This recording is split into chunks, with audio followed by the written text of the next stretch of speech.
So you want the details on my so-called family life? Here goes. I'm Emma, hitting the big 3-0 this year, and I've been with Mike, my other half, since we were both too young to know any better. He's a catch, that's for sure. A hard worker, kind-hearted, and looks that don't hurt the eyes, if you get what I mean. The first time I walked into Mike's mom's house, I remember thinking it was like walking into one of those TV shows where everything's for sale. There she was, Linda, parked on her couch with a phone in one hand and a credit card in the other.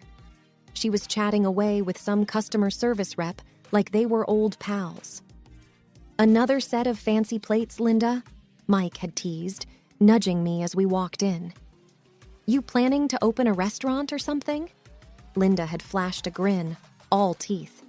"Oh, Mike, you can never have too many. What if the queen comes for tea?" She had laughed, her eyes never leaving the screen. I laughed along, trying to find my place in this new scene. "Nice to finally meet you, Mrs. B," I managed, extending a hand that got swallowed in a tangle of bracelets and bargain buys. "Call me Linda, dear," she said, eyes sizing me up like I was the next item on the home shopping network. "So you're the girl who's stolen my boy's heart. Sit. Tell me everything." And that was my introduction to the den where our bank account would take hit after hit. Because Linda, as I'd come to find out, was more than just a spontaneous shopper. She was a black hole for cash. Her mania for shop-on-the-couch deals was just the tip of the iceberg. Mike had told me stories about his parents leaving her a nice nest egg, but by the time I got in the picture, that egg had been cracked and scrambled on a slew of knickknacks and one-of-a-kind finds that filled every corner of her house. Sitting down for dinner that night, Mike threw an arm around my shoulder, whispering, "Thanks for being cool about Mom. She's, well, you know." I had smiled, tight-lipped. Yeah, she's something, all right. It was only after we said our goodbyes that Mike let out a sigh, heavy like he was carrying a boulder. "She's going through the inheritance faster than I thought," he admitted as we drove away. "I'm kinda worried." Little did I know, his worry would soon become our financial sinkhole. But that's a story for another chapter, isn't it? Things started getting real when Linda came to us with her hands out, saying she was short on money. At first, it was here and there, a few $100 to cover the electric bill or groceries. Mike and I, we were doing okay for ourselves, so helping out didn't seem like a big deal. But soon, it turned into a monthly ritual. It was a lazy Sunday morning when the topic first came up. Mike was making pancakes, a little ritual of his own, when he said, "Babe, I think we should help Mom out with a regular thing. You know, just until she gets on her feet." I remember pausing, a mug halfway to my lips. "Regular? Like an allowance?" "Yeah." Mike had flipped a pancake, a little frown creasing his forehead. She's struggling." The figure we landed on? $2,000. Every month. I still remember the knot in my stomach when we agreed on that number. It wasn't that we couldn't afford it. It just felt like stepping onto a slippery slope. The first time we handed over the cash, Linda had tears in her eyes. "I don't know what I'd do without you two," she had said, clutching the envelope like a lifeline. "It's no problem, Linda," I had said, trying to sound cheerful. "You'd do the same for us, right?" She had nodded, whipping her eyes. "Of course, darling. Family helps family." But then the next month rolled around, and the next. The envelope of cash was part of our budget, a line item that read, "Linda's Lifeline." Mike never said much about it, but I caught the worried looks he shot our bank statements after each donation to the cause. One night, after we'd handed over the latest installment, I found Mike sitting in the dark, staring at nothing. "Everything okay?" I had asked, flicking on the light. He'd blinked, slow, then nodded. "Yeah, just thinking. You know we're doing a good thing, right?" I had sat down next to him, bumping his shoulder with mine. Yeah, I know. But does she have to spend it all on shopping? Mike had rubbed a hand over his face. I don't know. I hope she's actually buying stuff she needs.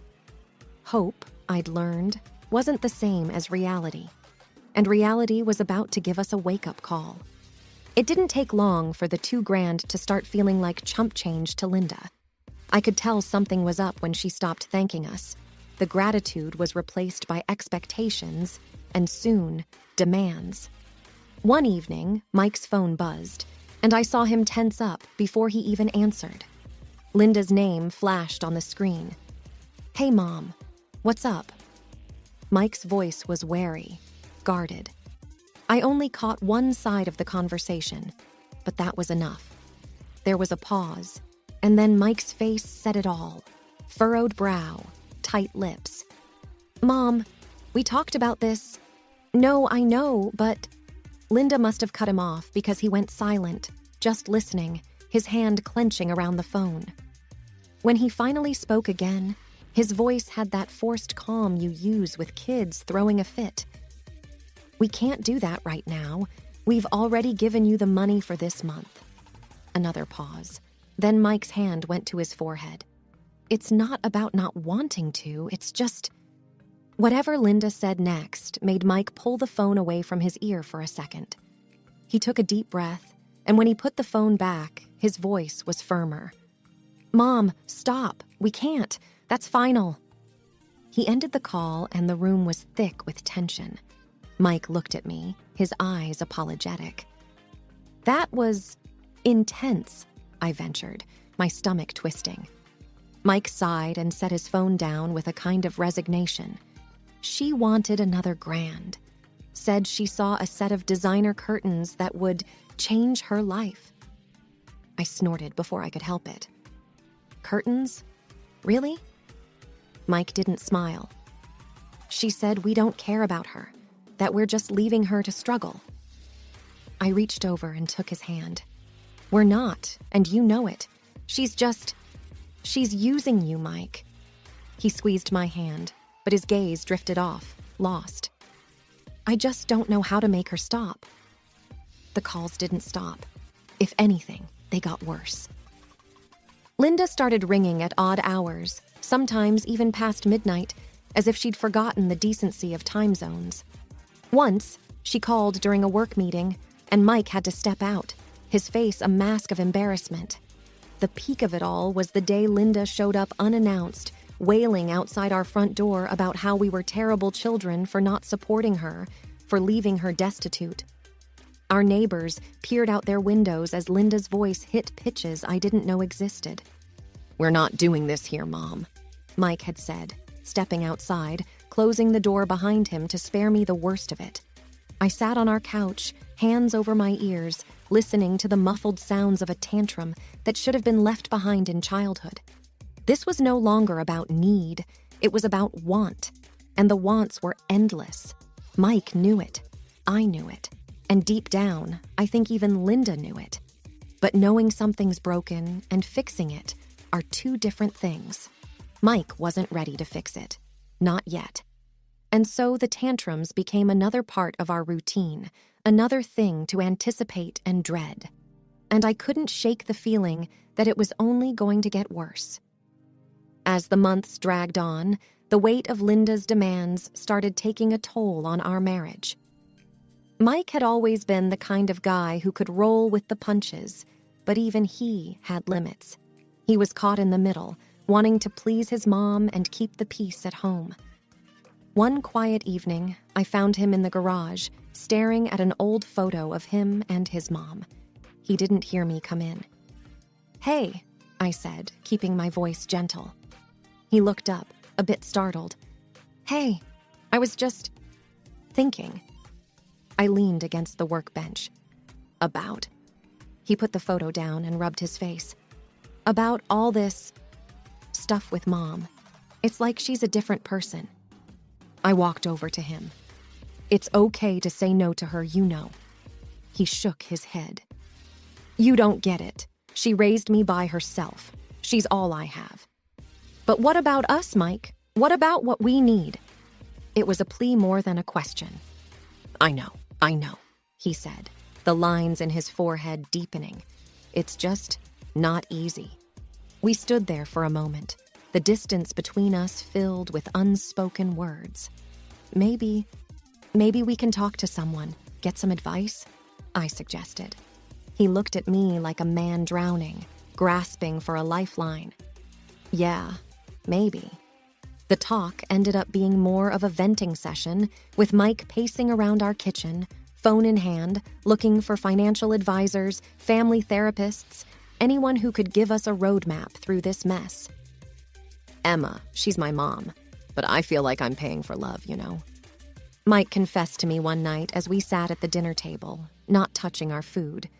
I reached across the table and took his hand. I think she loves you, in her way. But she's taking advantage of you, and that's not love. He didn't say anything for a long time. Then, what if she ends up with nothing because I didn't help? The fear in his voice broke my heart a little. What if we end up with nothing because you helped too much? Mike was trapped in his own head, fighting a battle where every choice seemed wrong. And I was trapped with him, watching the man I loved get twisted up inside, unsure of how to free himself from the ties that bound him so tightly to his mother. I knew then that something had to give. We couldn't go on like this. But for Mike to see that, for him to really understand, it was going to take something big, something that would shake him enough to break the hold Linda had over him. I just didn't know what that something was yet. The final straw came when Linda called to demand money for a luxury cruise. It's a once-in-a-lifetime experience, Mike, she insisted over the speakerphone. Your dad would have wanted me to enjoy life. Mike glanced at me, his face pale. Mom, we've got our own bills. We can't do this right now. But I'm your mother, Linda's voice crackled with indignation. You owe me this much. Mike's hand was shaking as he held the phone. It's not about owing, Mom. I couldn't take it anymore. Linda, you can't keep doing this, I interjected, my voice surprisingly steady. It's not fair to Mike. There was a sharp intake of breath on the other end. And who are you to tell me what's fair? You just married into this family. I'm his mother. I felt Mike's hand on my arm, but I shook it off. Being his mother doesn't give you the right to drain our finances. Linda was seething now. I see how it is. You've turned my son against me. That's not true, Mike cut in, but his voice lacked conviction. It is true, Linda was almost shouting. And if you two don't want to help me, maybe I should just talk to a lawyer about what I'm owed. We both stared at the phone in disbelief. You would sue your own son?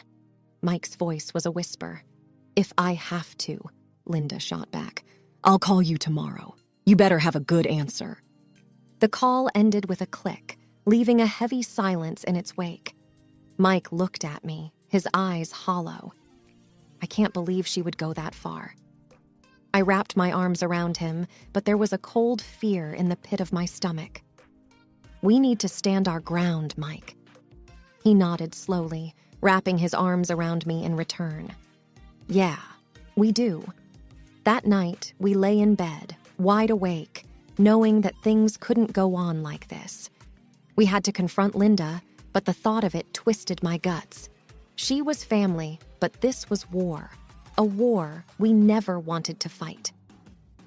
I watched the sunrise, a routine that brought little comfort these days. Mike was still asleep, the stress of the situation with his mom weighing on him even in his dreams. The idea came to me, a desperate thought that seemed to dance on the edge of sanity. What if Linda believed we were no longer here? Not a permanent deception, just long enough to see her true colors. Over breakfast, I broached the subject with Mike. What if Linda thought we were gone? Not forever, just to see what she'd really do. He nearly choked on his coffee. Gone, as in dead. Exactly, I said. We can tell if her tears are real or just for show. He was silent, the the fork halfway to his mouth. "That's intense," he finally said. I nodded. "But necessary." After a moment of heavy silence, Mike agreed. "Let's do it." My mom was the linchpin, her voice a quivering whisper over the phone. "Linda, they had an accident. It's bad. They didn't make it." We huddled in our bedroom, straining to hear through the closed door. Footsteps, then Linda's voice, callous and clear. "So what's in it for me? They must have left something behind." I squeezed Mike's hand so tightly it hurt, shock coursing through us at her blunt words. My mom's voice cracked, playing her part perfectly. "Linda, they just died. Is money all you're thinking about?" "Well, what else am I supposed to think about?" Linda retorted, a scoff hidden in her tone. "I have to take care of myself. They were my support. And now what?" We emerged then, stepping into the living room. Linda's reaction was a mix of horror and disbelief. But the call." Mike was a statue of cold resolve. "You're not getting anything from us, Linda. Not now, not ever again." Her face twisted, anger and shock warring for dominance. "You tricked me." "No," I corrected her, my voice surprisingly steady. "We just showed you the truth." Mike opened the front door, his gesture final. "Goodbye, Linda." As we watched her leave, a part of me mourned the loss of what should have been a family. But we hadn't really lost anything, had we? We'd only uncovered the painful truth that had been there all along. The next few days were eerily quiet. Mike and I rarely spoke about Linda, as if mentioning her might break the calm that had settled over the house. But we couldn't avoid the topic forever. We heard things through friends, little snippets of how Linda was coping. Or rather, not coping. One evening, as we sat on the couch with the TV murmuring in the background, Mike broke the silence. "I heard Mom's selling the house." "Really?" I replied, keeping my eyes on the screen. He nodded. "Yeah, and everything she bought from those shopping sprees." I turned to look at him. "How do you feel about that?" He shrugged. "Relieved, I guess, and sad. It's like I don't even know her." We sat in silence for a moment, the weight of his words hanging between us. Then, a knock at the door. We exchanged a glance, neither of us expecting anyone. Mike got up and I followed, hovering by the hallway as he opened the door. It was Linda, looking smaller somehow. "Can I come in?" she asked, her voice void of its usual demand. Mike hesitated but stepped aside. She walked in, not meeting our eyes.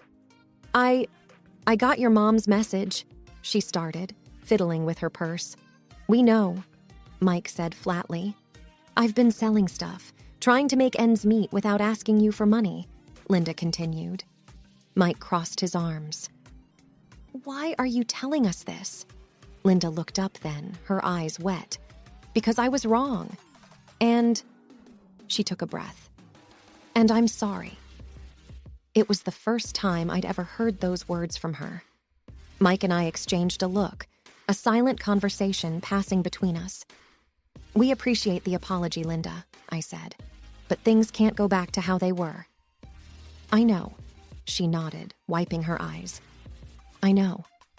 And with that, she left, closing the door softly behind her. Mike and I returned to the couch, the TV still murmuring away. "Do you think she meant it?" I asked after a moment. "I don't know," Mike replied, "but I hope so, for her sake." We sat there, the room growing dark around us, contemplating the future and what it might bring. It's funny how life has a way of settling down after a storm.